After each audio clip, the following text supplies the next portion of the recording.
ধরে টেনে নিয়ে বললো, বেটা তুমি একটু হা করো। যাহাতে হা করেছেন পেটের ভিতর থেকে বাপজি ওই খাজুর বাপজি খরুমা যে ভেজে রেখেছিল পচাও, ওখান থেকে মদের বাপজি গন্ধ বেরিয়ে আসে। ওমার সঙ্গে সঙ্গে বাপজি কলার খানাকে বাপজি ধরে ফেললাও। ডাক দে বলে, আবু শামা তুমি নাবিজ খাও নাই, তুমি মদ খেয়েছো? বলে, হুজুর মদ খাই নাই, কিন্তু ওটা নাবিজও নাই, খুরমা 4-5 দিন ধরে ভেজে লুকে রেখে খেয়েছে আজকে। ওমার বলল, ভাই বাবা তুমি কেন অন্যায় করেছো? রাসূলুল্লাহ নিষেধ করেছে, শুনে নাও, এ খাওয়া যাবে না রে বেটাও। হযরত উমারের কলিজা টুকরা বেটা আবু শামাকে কলার খানা ধরে টানতে টানতে টানতে নিয়ে গিয়ে মসজিদে নববীর বাপজি আপনার খুঁটিতে বেঁধে দিল। বলুন সুবহানাল্লাহ। হাজার হাজার লোক গেছে নামাজ পড়তে। ওরা জানতেন যে এই খুঁটিয়াতে যে বাধা থাকবে তার বড় ধরনের বিচার হবে। ছোটখাটো সে অন্যায় করে নাই। বাদশাহ উমার নামাজ পড়ে ছোট বেটাও তিনি বাদশাহ। আর ওই সময় আবু শামা ওমারের কলিজার টুকরা বেটাও একটা ইহুদির সন্তানের সাথে বাপজি বন্ধুত্ব তৈরি করেছিল। আমাদেরও অনেক সময় বাপজি হিন্দু ছেলেদের সাথে বন্ধুত্ব হয়। ইহুদি ছেলেটা ডাক দিয়ে বলেছিল, আবু শামা তুমি খুরমা রাত্রির বেলা দুধে ভিজে রেখে কি খেয়েছো? বলে, খেয়েছি।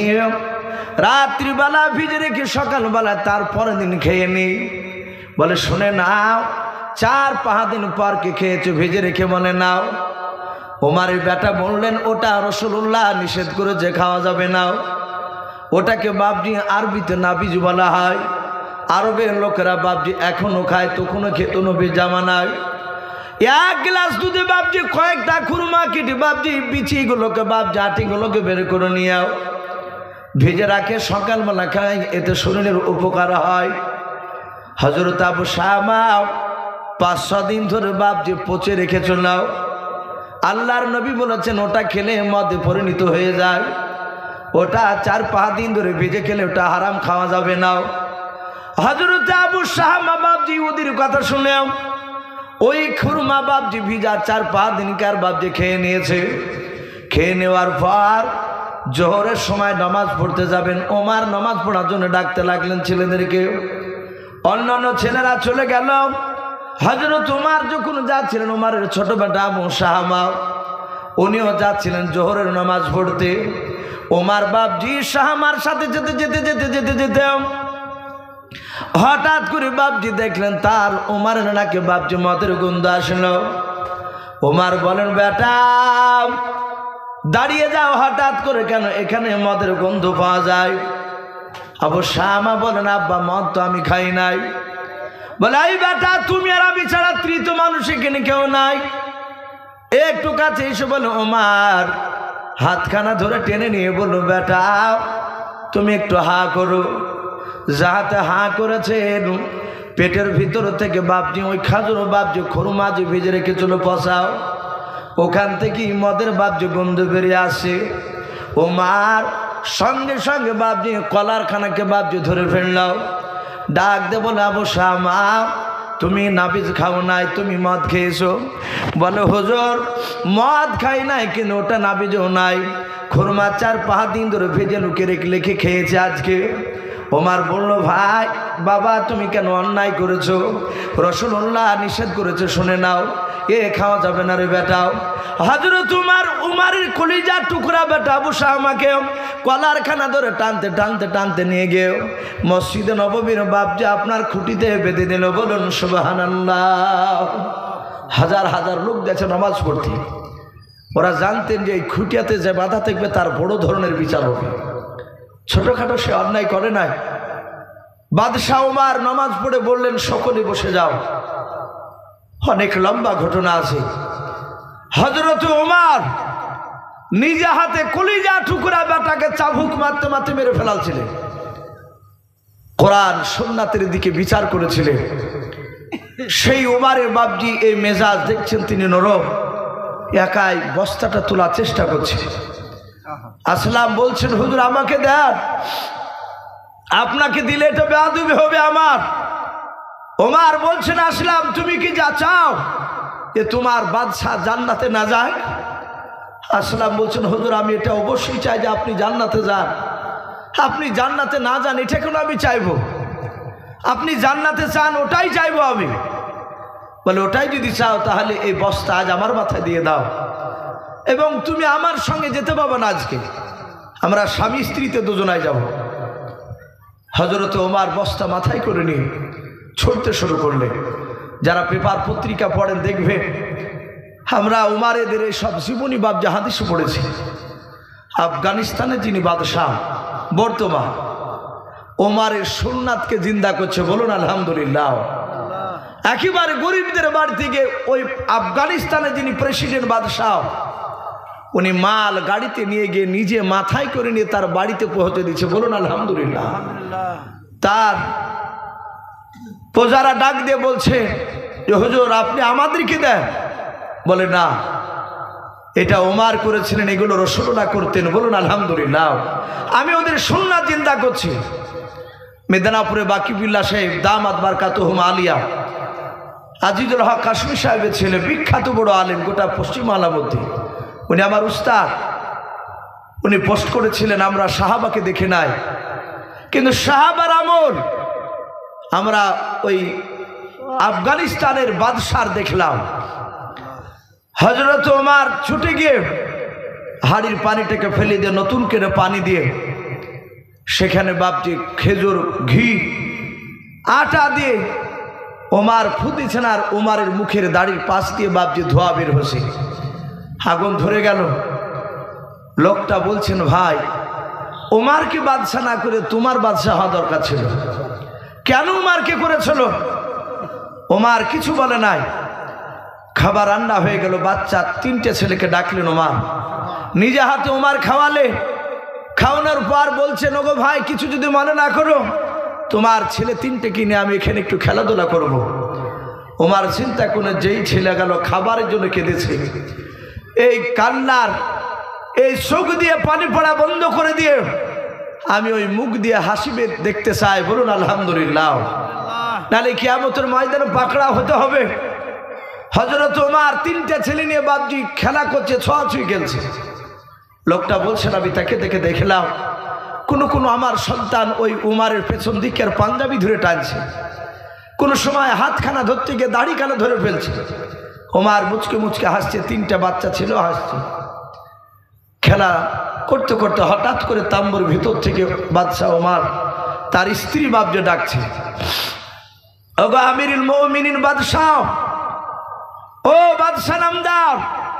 যাহাতে বাদশাহ বলে ডেকেছে। আর ওই লোকটা প্রথম যে বাপজি তাম্বু টেঙ্গেছিল, ও ডান দিকে বাম দিকে সামনে চারিদিকে তাকাচ্ছে, এখানে তো উমার বাদশাহ নেই, এখানে তো ওই লোকটা আছে আর আমি আছি, কিন্তু ভিতর থেকে কাকে বাদশাহ বলে ডাকে?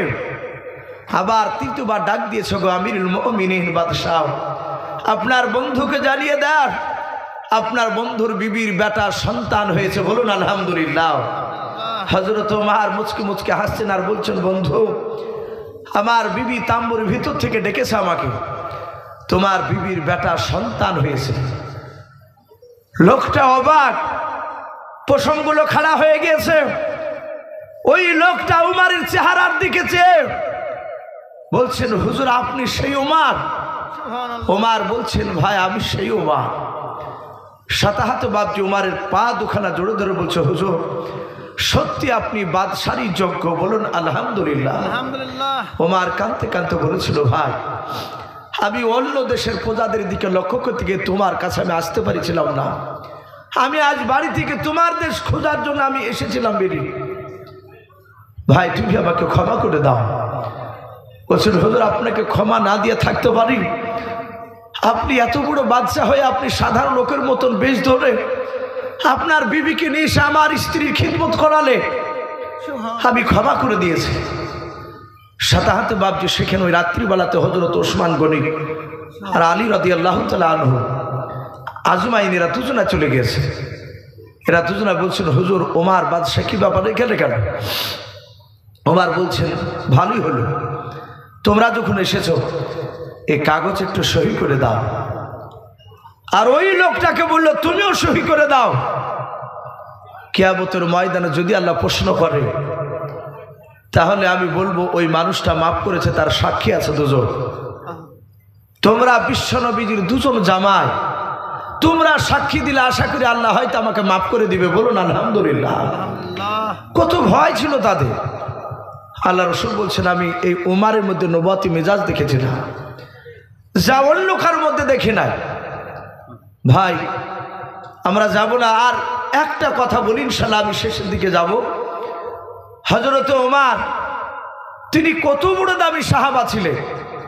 কিতাবে লিখেছে ওমর আধ্যাত্মিক জগতের সম্রাট ছিল। বলুন আলহামদুলিল্লাহ। ইলমে তাসাউফের সম্রাট। তিনি কত বড় দামি ছিলেন, কেন নবী উমারের নাম করেছিলেন?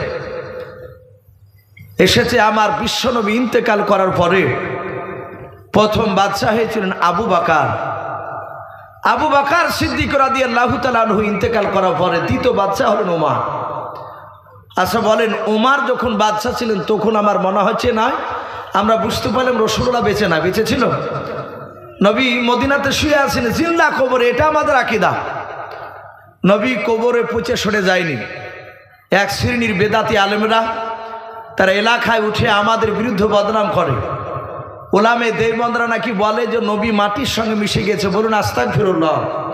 এটা আমাদের আকীদা নয়, ওগুলো মিথ্যা কথা বলে ওরাও। আমাদের আকীদা প্রতিটা নবী রাসূল তারা কবরে জিন্দা আছে। বলুন আলহামদুলিল্লাহ। এবং কবরে তারা খাবার খায়। এখানে জানি না কতজন হাজী সাহেব রয়েছে। বেগলু চাচা বলছিলেন যে বাবা আমি উমরা করে এসেছি, আমি আর তোমার চাচিমাকে নিই। এই বিশ্বনবীর কবরে এখনো ভাবছে মানুষ যদি সেই রকম আল্লাহওয়ালা হয়, নবীর কবরে গিয়ে সালাম যারা দেয়, আমার বিশ্বনবী কবর থেকে সালামের উত্তর দেয়। বলুন আলহামদুলিল্লাহ। এবং যারা প্রকৃতি আল্লাহওয়ালা হয় তারা নিজ কানে রাসূলুল্লাহর আওয়াজ শুনতে পায়। নদিয়া জেলার একজন বক্তা ছিলেন হাত কাটা ইমামুদ্দিন রহমাতুল্লাহ আলাইহি, তার বাম দিকের হাতটা গোটা কাটা। উনি কয়েকবার বিশ্বনবীর কবর জিয়ারত করে এসেছে। উনি বলছিলেন খোদার কসমিকেরা বলি, আমি নবীর কবরে সালাম দিয়েছি, দেওয়ার পর নবী উত্তর দিয়েছে আমি নিজ কানে শুনেছি। এবং রাসূলুল্লাহর সাথে কয়েকটা কথা বলেছে, কথা জোর গলা শুনলে মাত্রা বলছিলেন। তিনি এত বুজুর্গ ছিলেন। আমার বিশ্বনবী বাপজি ইন্তেকাল করেছেন উমর বাদশাহ। হযরত আলী মুর্তজা তিনি বলে উমারের ব্যাপার যে উমর কত বড় দামি সাহাবা ছিলেন। আমার বিশ্বনবীজির সাহাবা আলী বলে আমি রাত্রিবেলা শুয়েছিলাম, স্বপ্নের মাধ্যমে আমি স্বপ্ন দেখছিলাম, ঘুমের ঘরে স্বপ্ন দেখলাম। আমরা অনেকে স্বপ্ন দেখি ভাই। হযরতে বিশ্বনবীর সাহাবা জামাই আলী বলে আমি রাত্রিবেলায় ঘুমের ঘরে স্বপ্ন দেখলাম মসজিদে নববীতে ফজরের নামাজ বিশ্বনবী ইমামতি করছে, নামাজ পড়াচ্ছেন। আলী বলছেন এটা স্বপ্নে দেখছি আমি। হযরতে আলী বলেন আমি নবীর পেছনে নামাজ পড়ছিলাম একটা দায়িত্ব নিয়ে। আলী বলেন আমার তো কোনো ঘুমটা ভাঙে নাই। আল্লাহ রাসূল মসজিদে নববীতে লম্বা কিরাত করলেন, 2 রাকাত নামাজ পড়ে বিশ্বনবীজি সালাম ফিরেন। ওমর বলেন আমিও সালাম ফিরে নাও। আলী বলেন আমিও সালাম ফিরে নাও। তখনও ঘুম ভাঙে নাই। সালাম ফেরার পর তাসবিহ করেছিলাম সুবহানাল্লাহি বিহামদিহি সুবহানাল্লাহিল আযীম। অনেক রকমের বাদ্য তাসবিহ পাওয়া যায়, তাসবিহ অনেক রকমের আছে, যার যেটা ভালো হয় পড়বেন, অসুবিধা নাই। হযরত আলী বলেন আমি তাসবিহ পড়ছিলাম, হঠাৎ করে মসজিদে নববীর দরজার দিকে আমি ভিতর থেকে তাকালাম।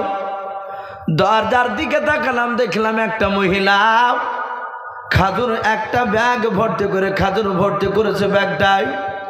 ওই ব্যাগটা হাতে করে নিয়ে আমার বিশ্বনবীজিকে ডাকতেছে মসজিদে নববীর দরজা থেকে। বলুন সুবহানাল্লাহ। মেয়েটা ডাক দিয়ে বলে ইয়া রাসূলুল্লাহ ইয়া হাবিবাল্লাহ, আমার নতুন বাগানের খেজুর আমি আপনাকে সদকা করেছি না, জাকাতের মাল দিয়েছি নাও। আল্লাহর নবী বলেন নবীদের জন্য জাকাতের টাকা খাওয়া হারাম, সদকার টাকা খাওয়া হারাম, ফিতরার টাকা খাওয়া হারাম। আল্লাহ রাসূলের জন্য বাপজি শুধু হাদিয়া, শুধু বাপজি যদি বলা হয় হাদিয়া বাপজি খাওয়া যায় যাচ্ছে। আমাদের দেখবেন বাবা অনেক সময় জুম্মার দিনে দেখা যায় নতুন গাছের বাবজি একটা ডাব নিয়ে আসে, কেউ সূর্য কুমড়া ভাতে কুমড়ে নিয়ে আসে, কাউকে দেখা যায় 500 মতন বাবজি করলা নিয়ে এসে মসজিদে বলে ডাক হবে মসজিদে। বলে ভাই এত অল্প কেন? বলে নতুন গাছের। ওই মহিলাটা ডাক দিয়ে বলেন ইয়া রাসূলুল্লাহ ইয়া হাবিবাল্লাহ, আমার নতুন বাগানের খেজুর আপনাকে আমি হাদিয়া করলাম। ওগো নবী খেজুরগুলো নেন আর আপনার সাথী ভাইদেরকে আপনিও খান, আপনার সাথী ভাইদেরকে ভাগ করে দেন। আলী বলছেন আমি তাকে দেখলাম। আমার বিশ্বনবী শোনার পর একজন সাহাবাকে বললেন ওই মেয়েটার কাছ থেকে ব্যাগটা নিয়ে এসো।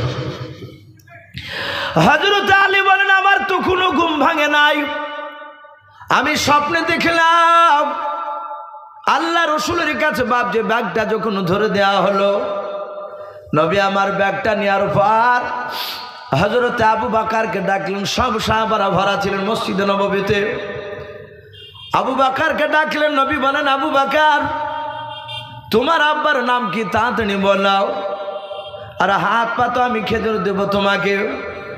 আবু বকর বলেন আমি চরম লজ্জিত হলাম, কারণ বিশ্বনবীর জানের বন্ধু আবু বকর। আবু বকরের আব্বার নাম কি নবী জানেন না? জানেন না? অবশ্যই জানে, কিন্তু স্বপ্নে জিজ্ঞাসা করছেন। আলী বলছেন আমি দেখলাম। হে আবু বকর তোমার আব্বার নাম কি? আবু বকর বলেন আমার আব্বার নাম আবু কুহাফা। আল্লাহ রাসূল বলেন আবু বকর তুমি হাত পাতো।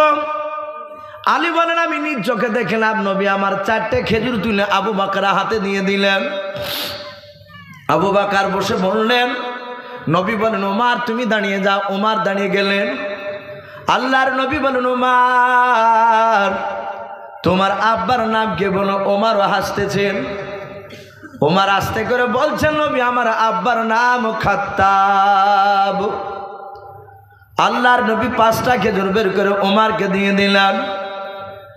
হযরত আলী বলেন যত সাহাবা মসজিদের ভিতরে ছিল, যারা ফজরের নামাজ পড়েছিল তাদের সবাইকে নবী আমার 4টা 5টা 8টা 9টা 10টা 11টা 12টা পর্যন্ত খেজুর দিল।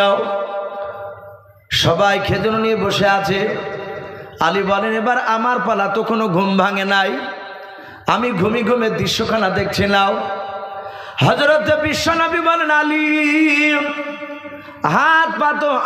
আলী বলেন আমি হাত পাতলাম। আলী মনে মনে চিন্তা করেন আমার বিশ্বনবীর কলিজা টুকরা বিটি আমার অর্ধাঙ্গিনী বেবে, আমার হাসান হোসাইন 4 দিন 5 দিন পর্যন্ত খাবার খেতে পাই না, এটা রাসূলুল্লাহ ভালো জানে। আমি ব্যাগের দিকে দেখলাম এখন অনেকগুলো খেজুর ছিল ব্যাগে ভরাও। আল্লাহর নবী যে হয়তো আমাকে হয়তো 20টা মতো খেজুর দিবে। আলী বলেন আমি যখন হাত পাতলাম আলীকে রাসূল বললেন আলী তোমার আব্বার নাম কি বলো? আলী বলেন আমি সবারই সাহাবার নাই আমিও নাম বললাম আলী ইবনে আবি তালিব, আমি আবু তালিবের বেটা হযরত আলী। হযরত বিশ্বনবী আমার ব্যাগ থেকে বাবজি হাত ভরে মাত্র একটা খেজুর আলীর হাতে দিয়ে দিলেন। বলুন সুবহানাল্লাহ। আলী চিন্তা করছে সবাইকে 8টা 10টা 12টা, আর আমাকে রাসূলুল্লাহ একটা দিলে, এই খেজুরটা আমি খেলে তো সন্তান পাবে না, যদি বাড়িতে নিয়ে যায় তাহলে একটা খেলে তো বুঝবে না, অধাদি করে দিলে তারা 2 ভাই খাবে পেটও ভরবে না। নবীজির ব্যাগে এত খেজুর থাকা সত্ত্বে কেন আমাকে একটা দিল? হযরত আলী নিয়ে চিন্তা করছে। আমার বিশ্ব নবী বলেন আলী শুনে নাও, খেজুরটা নিয়ে আর তুমি দাঁড়িয়ে থেকো না, তুমি মুখে ভরে খাও। আলী বলেন এবার বেকায়দায় পড়ে গেলাম, বিশ্ব নবীর কথা যদি না শুনে তাহলে জান্নাত পাওয়া যাবে না। আলী বলেন নবী হুকুম করলেন আলী তুমি খেজুরটা খেয়ে নাও। আলী বলেন ঘুমের ঘরে আমি স্বপ্নের মাধ্যমে খেজুরটা মুখে ভরে দিলাম, চিবাতে লাগলাম। হঠাৎ করে দেখলাম বাস্তবে ফজরের বাবা মসজিদে নববী থেকে বাপ যে আওয়াজ বেরিয়ে আসছে আজানের, আসসালাতু খায়রুম মিনান নাওম। এবার অরিজিনাল আজান হয়েছে, এতক্ষণ স্বপ্ন দেখছিল। হযরত আলী বলেন আওয়াজখানে সেখানে ধাক্কা লাগলো।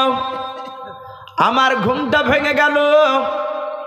ঘুম ভাঙার পর আমি খোদার কসম কেনে বলি, আলী বলেন নবীজির স্বপ্নে খাজুর দোয়াটা সকালবেলায় ঘুম ভাঙার পর দেখলাম মুখের ভিতরে তাজা আঠি ভরা। বলুন সুবহানাল্লাহ। স্বপ্নে খেজুর দিয়েছে, ঘুম ভাঙার পর দেখছে আঠি ভরা মুখে। আলী বলেন আঠিটাকে নিয়ে আমি ঘরে যত্ন করে রেখে দিলাম। রেখে দিয়ে আমি তাড়াতাড়ি ওযু করে 2 রাকাত নামাজ বাড়িতে সুন্নাত পড়লাম। সাহাবাদের আমল ছিল বেশিরভাগ সুন্নাত নফল নামাজ বাড়িতে পড়তে, ফরজ নামাজ মসজিদে গিয়ে পড়তে। আমাদের এলাকায় লোক তো জানে না, যদি ফরজ নামাজ পড়ে 4-5 দিন চলে যান বাড়ি, তো অমনি চায়ের দোকানে যে বলবে যে ও সুন্নাত কিছু পড়ে না, ও বাইরে বাড়ি চলে যায়। কিন্তু জানে না যে বাড়িতে পড়লে নেকি বেশি। রাসূলুল্লাহর সাহাবারা ওটা পড়তে, ওটা সাহাবাদের সুন্নাত। আমার বিশ্বনবীর সাহাবা আলী বলেন আমি নামাজ পড়ে আমি সোজা দৌড়েছি জামাত ধরার জন্য ফজরে মসজিদে নববীতে। আলী বলছেন মসজিদে গিয়ে দেখলাম ওমর তিনি বাস্তবে ইমাম হয়ে নামাজ পড়াচ্ছেন। বলুন আলহামদুলিল্লাহ। স্বপ্নে কে পড়াছিলেন? রাসূলুল্লাহ। আর বাস্তবে গিয়ে উমর বলেন আমি দেখলাম উমর নামাজ পড়াচ্ছে। আলী বলেন আমি তার পেছনে ইক্তাদি দিয়ে নামাজ পড়তে দাঁড়িয়ে গেলাম। উমর ডান দিকে বাম দিকে সালাম ফিরলে, আমিও ফিরলাম, তসবিহ করতে লাগলাম। উমর বলে আমি মসজিদে নববীর দিকে তাকালাম, দরজার দিকে। হযরত উমর বলেন আমি আশ্চর্য হয়ে গেলাম। রাত্রিবেলা যা দেখেছি কিন্তু বাবা মানুষ পরিবর্তন, কিন্তু জিনিসগুলো ঠিক আছে। উমর বলে দেখলাম সকালবেলা আর একটা মেয়েকে খেজুরের ব্যাগ নিয়ে উমরকে ডাকতেছে, রাত্রিবেলা আর একটা মহিলা নবীকে ডাকতেছিল। ওই মেয়েটা ডাক দিয়ে বলে আমিরুল মুমিনিন উমর বাদশাহ, আমার নতুন বাগানের খেজুর আপনাকে হাদিয়া করেছে, আপনি খাবেন, আপনার সাথী ভাইদেরকে ভাগ করে দেন, তারাও খাবে। আলী বলেন দেখলাম ওমর একজন সাহাবাকে দিয়ে নিয়ে আসলেন। ওই খেজুরগুলো একেবারে রাসূলুল্লাহ যেভাবে ভাগ করেছিল হুবাহু বাবা ওইভাবে ওমর তিনি ভাগ করতে লাগলেন। হযরতে আলী বলেন এবার আমার কাছে পানি পড়েছে। ওমর বলেন আলী কাছে এসো। আলী বলেন আমি হাতটা বানিয়েছি আর মনে মনে চিন্তা করলাম আমার বিশ্বনবী যদি আমাকে একটা খেজুর দিয়েছিল নবীকে লজ্জায় বলতে পারি নাই, কিন্তু ওমর যদি একটা খেজুর দেয় আমি ওমরের কাছে লজ্জা করব না, কারণ ওমর আমার বন্ধু। ওমরের সাথে অনেক বেঈমানের সাথে লড়াই করেছি, আমি ওমরকে চাইতে লজ্জা করব না। একটা দিনে আমি আরো অনেকগুলো খেজুর চেয়ে নিব। যাতে হাত বানিয়েছে আলী বলেন দেখলাম ব্যাগে অনেকগুলো খেজুর ভরা ছিল। আমার বিশ্বনবীর সাহাবা ওমর ব্যাগ থেকে মাত্র একটা খেজুর তুলে বাবা আলীর হাতে দিয়ে দিলেন। বলুন সুবহানাল্লাহ।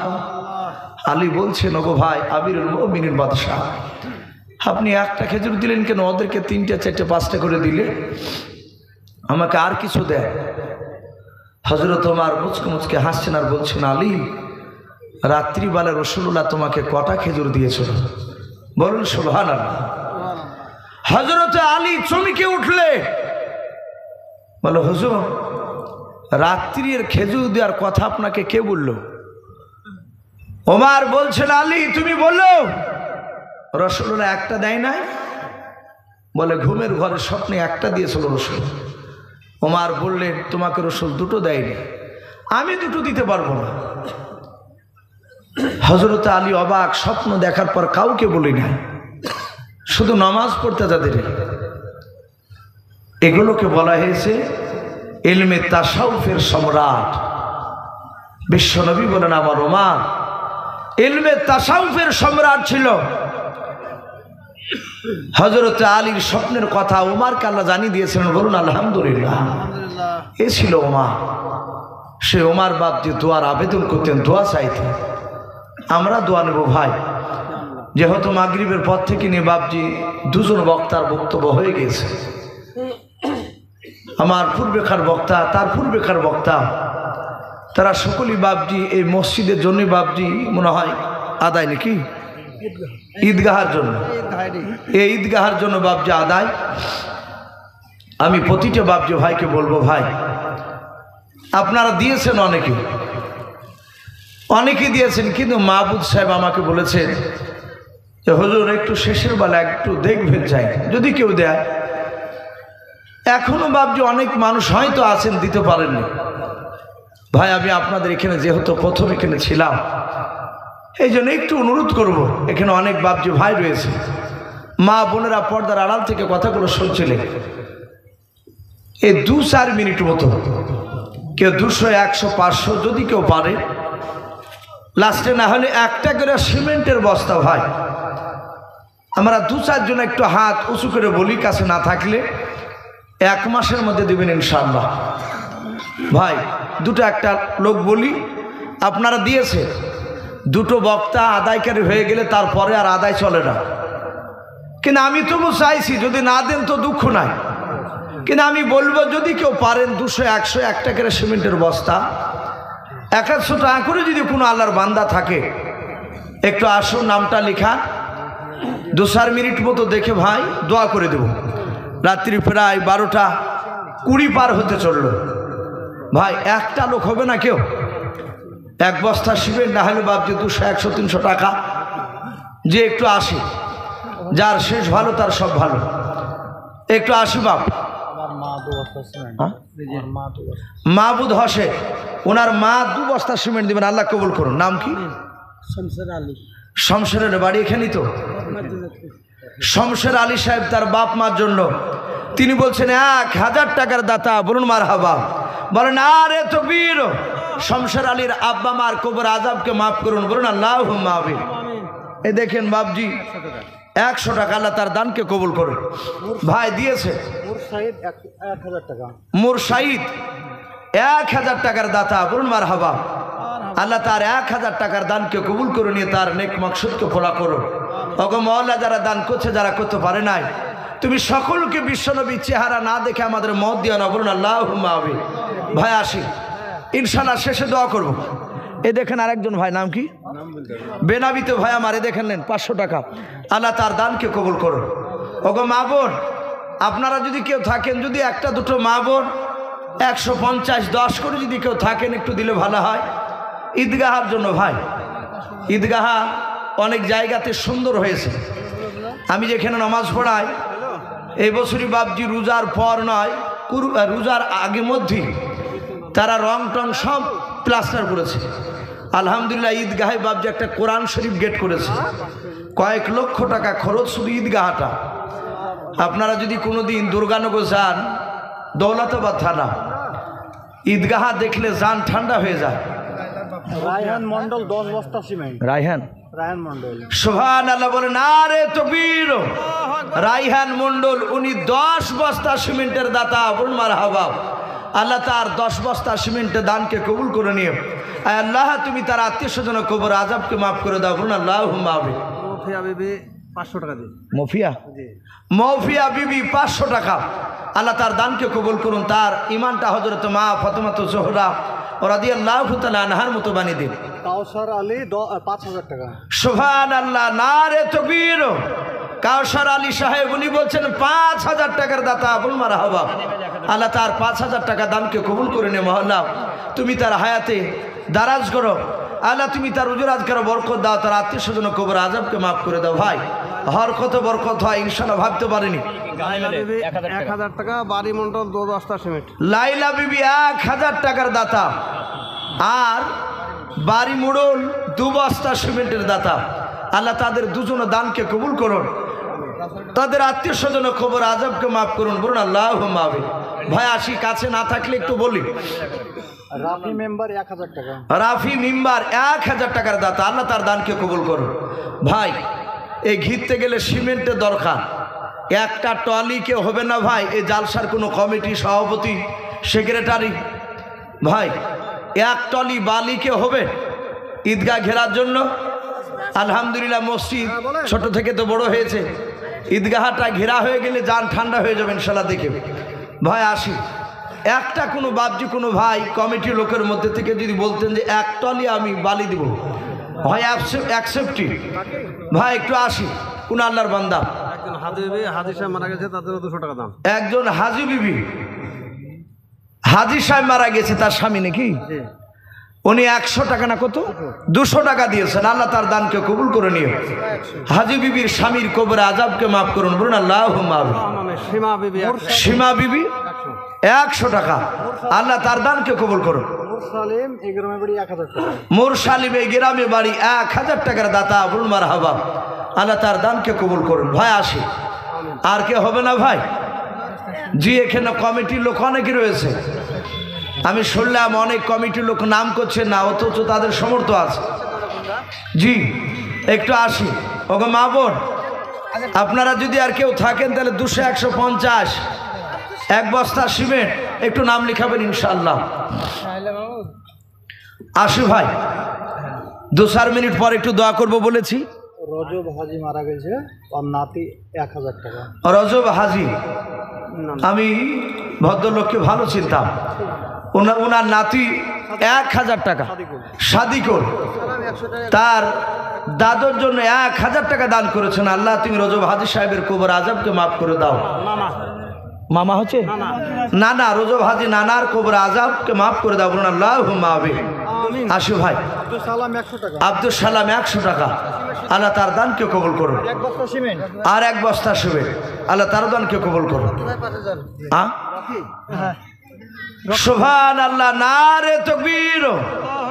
রকি ভাই উনি বলছেন 5000 টাকার দাতা, বলুন মারহাবা, আল্লাহ তারও 5000 টাকা দানকে কবুল করে নিয়ে তার আত্মীয় স্বজন কবর আযাবকে মাফ করুন, বলুন আল্লাহুম্মা আমিন।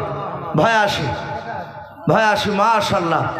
এই কটা মানুষে ভাবতে পারেনি যে এত টাকা বাপ যে আসবে, হরকত বরকত হয়। একটু তাড়াতাড়ি আসি, আসি ভাই। বেনামিতে দেখো বান্দা কোথায় যে ছিলাও, আল্লাহ নাম শুনে দেখো 100 টাকা দিলাও। 100 টাকা বলে মালা করিও না হে না, নেকিরে খাতাই মোলা লিখিও গো মেলাও। যে আশাতে যে নিয়াতে করিয়াছে দান, দানকে কবুল করো তুমি, সুবহানাল্লাহুম্মা আমিন। ভাইয়ের বড় ভাই আমজাদ আলী 5000 টাকা 1000 নগদ দিল। আচ্ছা,